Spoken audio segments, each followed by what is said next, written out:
Hey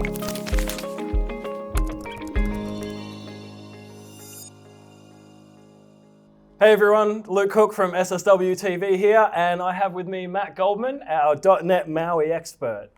Now, Matt, we have gone through what MAUI is, why I should care about it, and you've even shown me how to F5 the basic app and how I can see that in an Android or an iOS device or even on Windows.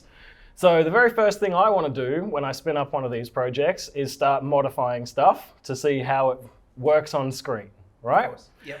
One of the very first screens we get to see here through Visual Studio is XAML, which, I mean, at a glance, looks pretty similar to other modern UIs, you know, Angular, React, etc. It's still just foreign enough to me that it's like I'm a little bit apprehensive about it. Show me why I shouldn't be. Show me what it's made of and what all of these bits are, so it starts to make a bit more sense to me. Sure. Yeah. So before I talk you through some of this code, I'll just explain what XAML is. So XAML stands for Extensible Application Markup Language. It was created by Microsoft for WPF. Mm-hmm. So before WPF, when you had WinForms, you would draw your little boxes on the screen, and just like you did back in Microsoft Access in school, and that would be translated to code. But that wasn't code that you could really easily manipulate. So XAML was created as a way, you know, you still had your drag and drop designer, and it would spit out XAML code in the background. Which you could easily manipulate, but you could even just write your XAML code from scratch. In fact, that's what you do now. We don't have a visual designer for XAML anymore. Oh, no more drag and drop? No more drag and drop. Oh, okay. No. Yeah, okay. It's crushing, I know. Yeah. But yeah, so like you said, it's very similar to what you might see in something like Angular or React, because they use HTML and just like HTML. And just like HTML, XAML is an XML-based markup language. So you use tags and elements and attributes. It just so happens that in HTML, those elements and those attributes come from the XML namespace, mm-hmm. and in XAML they come from the XAML namespace. Okay. But it's the same concept, right? So the only thing that's different is really the names of the tags. And there are some other differences as well once we get a bit more advanced, the way that you do data binding, for example. But of course, that's different in Angular and React anyway. Yeah, so that's an implementation detail. But you know, in a nutshell, it's an XML-based markup language. Okay. So obviously in, say, Angular, which is one of the ones I'm most familiar with, pretty much everything that you see on screen is a component, right? And more or less every component is made equal. Is that the same as what we see here in .NET MAUI as well? It is, yeah, it is, yeah. So while we talk about XAML and we talk about these elements being defined in a namespace, everything that you see in XAML is represented by a C# class. Okay. So let's have a look at our main page class, for example. Yep. Right? We can see here that we have a file called mainpage.xaml. Yep. And we can see here that this is a type of content page. But we also have this mainpage.xaml.cs, which is also of type content page. And we can see that the class name is mainpage here. Mm-hmm. And if we go back to here, we can see that the class here defined in the XML is also mainpage. So that's one of the major differences, right? So if you look at something like Angular, your HTML template is kind of completely separate from the code, the TypeScript code, although the TypeScript code does, of course, refer directly to the template. Yep, so you still have your code behind to sort of access all of your view template properties and controls that you have there, right? And you can do that here as well, right? So at the moment we have, if we look through our code here, we can see that we've got a button. And if you remember from the last video, I was showing you that when you click the button, the counter goes up. The counter goes up, okay? So we can see here that this has this XML element of type button has a property called clicked. Yep. And that is assigned to this event handler, this onCounterClicked. Now, before I show you that, also note that this has a name, an X name called counterButton. If we have a look at the code, here we can see that here is that event handler, that onCounterClicked, and you can see that one of the things that's happening to here is we're directly manipulating in the code the text property of that counter button within that method. It's the old web forms run at server all over again then, is it? Kind of, yeah. Okay. Yeah. Okay. It should be a very familiar pattern to a lot of .NET developers. Yep. Yeah. Okay. You were also asking about components and how everything is a component. So I like to use the term view. So everything in a XAML MAUI app is a view, right? And there are fundamentally three types of views. Okay, there are pages, layouts, and controls. Okay. Yeah. So a page is something that you can navigate to in your app, like these types of content page, like this main page here. We could have more pages, and we could have a navigation system so we can navigate between those pages. Right. Okay. Yeah. And then you have layouts. If you think of it as a top-down hierarchy, you've got pages, and then you've got layouts. And layouts are how you arrange things on the screen. And then you have controls. And controls are things that directly display something on screen, or directly receive input from the user, or both.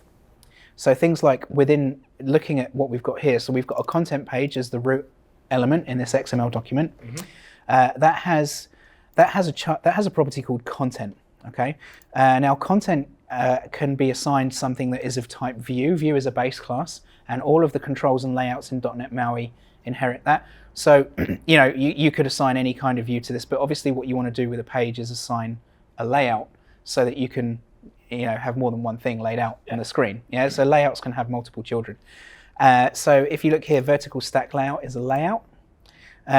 Scroll view is technically a control. It's not a layout because it can also only have one child. But it's used for arranging things on screen rather than directly sort of displaying something itself or taking input. So it's a control that behaves like a layout. So you've got a content object, and then you've put a control I guess the default app has put a control directly into that content. Yeah. Which allows the interactivity of being able to scroll whatever you've got on screen, right? Yeah. Because you might have someone running this app, because this is MAUI, right? This is .NET MAUI. Yep. It can run on Windows, iOS, Android, or Mac or Mac OS. You could have someone that's running it on a watch, you said, right? Or a watch. Yep. That's right. You could have someone running this app on a screen this big, or an 80-inch TV screen, or a little phone this big. So you might want to be able to scroll that content. Yep. And then inside of that, obviously you've sort of handled the scrolling at the very top level because you want all of your content to scroll most of the time anyway. And so now you start defining how you want that content to be laid out within your view, right? Yeah. So we're using here a vertical stack layout. Yep. And that lets you add multiple child elements or controls to it. Yep. And it will literally display them vertically. The first one that you put in will be displayed at the top. Yep. And then the next one underneath it. And this is what we saw. In fact, if I just start up the Hello Luke app that we saw in the last video, we'll see that that's how these are arranged on screen. So the first thing, why don't I just arrange this window so we can see the code as well. The first thing we've got inside our vertical stack layout is an image, which is this .NET bot. The next thing is this label, which we can see here is Hello Luke. The next one is another label, which we can see is what it says here, and then down here we've got the button and so on and so forth. And as you mentioned, all of this is wrapped in a scroll layout, so that if it doesn't fit on screen, I can easily scroll it and still see it. Okay. And this is all being done with that XAML. These are just built-in XAML components, or as you call them, controls. All right, so show me then the thing that I find the most interesting when it comes to sort of playing around with new UIs is date pickers, right? Date pickers can be very inconsistent, behave very weirdly depending on how that UI framework implements it. So can you drop me in a date picker somewhere so I can see what that looks like? I can, yeah. And it's very interesting you should mention that. So let's stick one in under here, right? So I'm going to go date picker. So all I need to do to display this date picker on the screen here is add this date picker control. So that's straight out of the box, right? Yep, straight out of the box. And I'm actually not running this. I just launched this. So if I go ahead and run this now, I'll switch it back to Windows so we can see the same thing for now. Yep. But what you'll see is that this is going to show us a date picker in the way that Windows renders a date picker, because that's how MAUI works, right? So it says, here's a date picker. You just say, I want to use a date picker. You don't have to worry about how does Windows show a date picker, how does Android or iOS show a date picker. Just say, give me a date picker and let the underlying platform take care of it. So we can see here that here is a date picker. And this is a Windows date picker. Now the look is different, but the behavior will be the same across all platforms, because at the moment I've just put a date picker, but it's got other properties I can set. So if you see how this looks different to everything else, it's off to the side. Yep. You might see that some of them have got this horizontal options.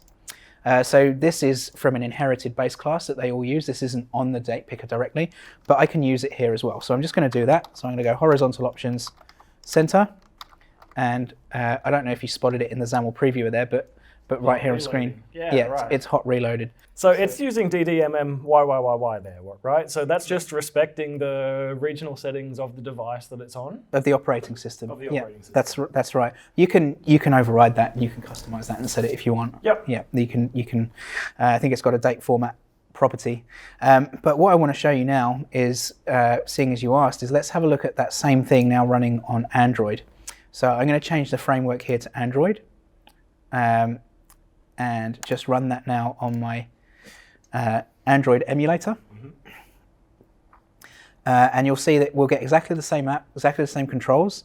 And because we're using, most of the things here look the same across the both platforms anyway. So the button looks the same, the labels look the same. The only thing that really looks different here is the date picker. So if I click on this, this is showing me an Android date picker. Yeah, right, okay. So, and this is, Nice. this is, a really easy out-of-the-box approach that gives you something that's consistent but not identical across all platforms. If you look at the way that Microsoft Office apps work, for example, if you look at Word on Mac OS and Word on Windows, they're different. They respect their operating system's UX and UI paradigms, but they're branded consistently. You can tell Word is Word, right? Yeah. And that's kind of the approach that you take with MAUI. Now, of course, you can customize these things further. You can make them look different. I'm not going to do that now because it's outside the scope of XAML, but you could manipulate the underlying platform code and say, change the way that it looks if you want. I would say most of the times when I need to make a date picker, that pretty much ticks all the boxes that anyone really cares about when it comes to UX for picking dates, right? Yeah. But what I want to see is how you can take that date picker, I guess, and put it in your own component. So, again, with all of the other modern UIs, you'll often just embed your controls in your own custom components that have, extra styling or content around them. I assume it's going to work somewhat the same in .NET MAUI, but can we take that date picker and say, drop it in its own custom component with a label or something so I could reuse that elsewhere? Yeah, we can do that. And that's actually really simple. So, like you said, kind of componentization is really fundamental to any modern UI platform. You do that in React, and you do that in Angular, and you do it in Vue, and absolutely.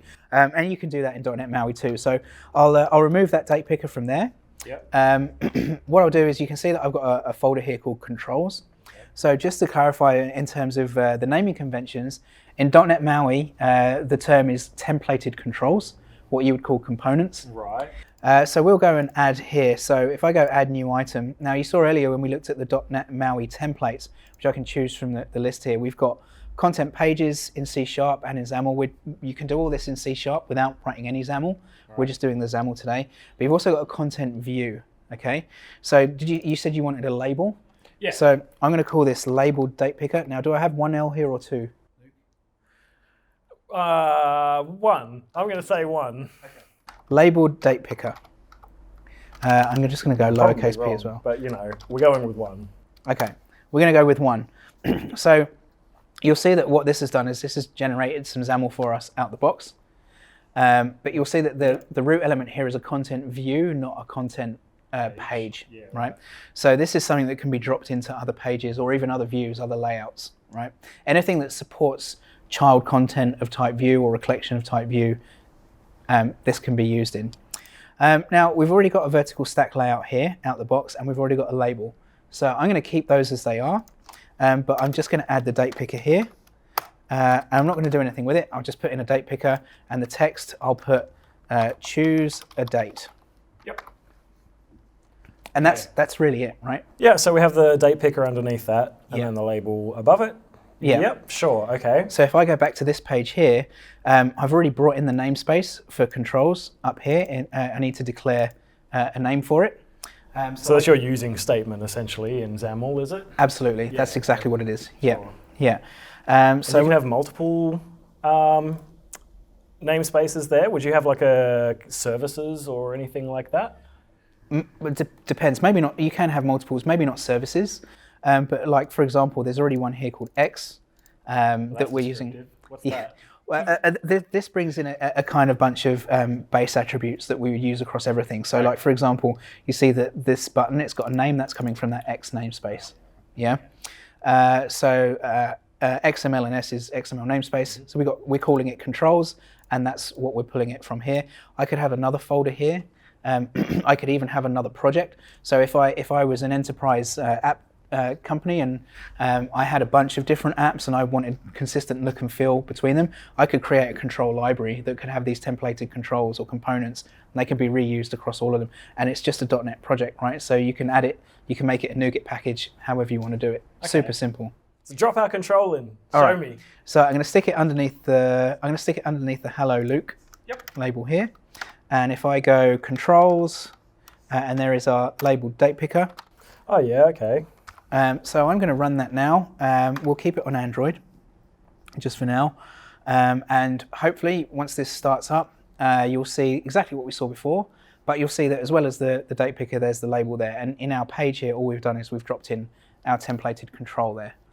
Never goes exactly as fast as you want it to when you're doing a live presentation. The problem is I didn't give the hamster enough crackers, so it's just not running in the wheel enough. Yeah. Okay. So is that splash screen for every Maui app? Is it for every Maui app? It's yes, but it's customizable. Okay. So that's what comes in the template out of the box, but you can absolutely change that. And that's one of the major advantages from Maui, actually, is that by default, you've just got one splash screen, whereas in Xamarin Forms, for people that know that, you had to create that individually for each underlying platform. Oh, right. Whereas with Maui, it's one, and in fact... Hey, there it is. Choose a date. Choose a date, and there's the date picker. Hey, it still works. Of course it does, yeah. All right. Now look, I'm going to go back into this date picker control here, and I'm just going to put that horizontal options center there as well, just so that we still get that same centered date picker. Now that's not going to hot reload for us because in a nutshell, that's a change within that control, and the change tracker won't detect that unless we call a property changed operation, just because from the page's point of view, we haven't added or removed anything.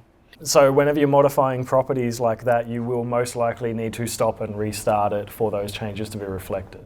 Yeah. Yeah. Okay. Yeah. So I can go back to the main page here, and I can I can change any of this sort of stuff here. So instead of welcome to the .NET platform app UI, I'm just going to change this and say welcome to Maui. Welcome to Maui. I was going to say welcome to Luke's date picker, but welcome to Maui is good. So that has hot reloaded that there for us. Yep. It's not centered, and that is because the previous label took up the width of the screen. And what we're doing here with horizontal options is we're centering the label, but we're not centering the text. So I can add horizontal text alignment, and that should center that for us. Now that might also need a reload, but we'll see that when we stop and start it shortly. That's one of those times where I would make a change like that and think my hot reloading was broken. Right? Yeah. And just go, why? What's going on? Why isn't it working? And then I'd probably get really angry at hot reload, and it turns out it's not even that hot reload's fault, right? This is exactly behaving as expected. Without getting too far into the nuts and bolts, right? Hot reload works. It's .NET hot reload, and the way that .NET hot reload works is when you build an app, .NET creates basically a directory of all of your classes and methods, right? And that gets compiled to IL. So if you change anything within a class or method, that can hot reload. But if you add a class or remove a class or add a method or remove a method or change a method signature, that means the directory itself needs to be rebuilt. That's not going to allow you to hot reload. And that happens at build time then, right? Absolutely, yeah. And the same thing is true of the XAML. Yeah. Right. Fantastic. All right. Well, yeah, that does a lot of translation between, what I and I guess a lot of other developers would be familiar with, and how that works inside of Maui as well. And yeah, there's a lot of similarities around that.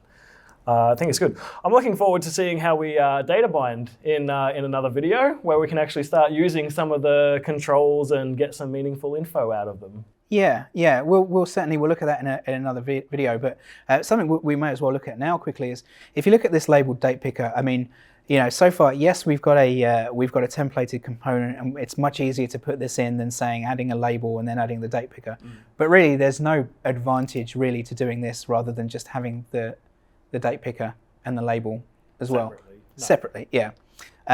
So you know, to make this meaningful, yes, you would want to do more things with it. Like you would want data binding, you'd want bindable properties. So if we look at, you know, label, for example, this has a text property that we can set. Yeah. It's got font size property. We can add those properties to these templated controls as well. Okay, so you can still pass inputs down and pass outputs back up. There's two ways of getting data back out, which is either with event handlers or with bindable properties. With bindable properties, you just bind to them and you don't need to raise events. You just get that data out when it changes. Oh, so it's two-way data binding that way. Yeah. Yes, yeah. Great. Big fan of that. Yeah. All right, great. Thank you very much for the tour of XAML. Yeah, enjoying it, and I want to see how we start plugging into it now on the code behind, where I'm back in my .NET bubble with all the familiar things that I know. So thank you very much.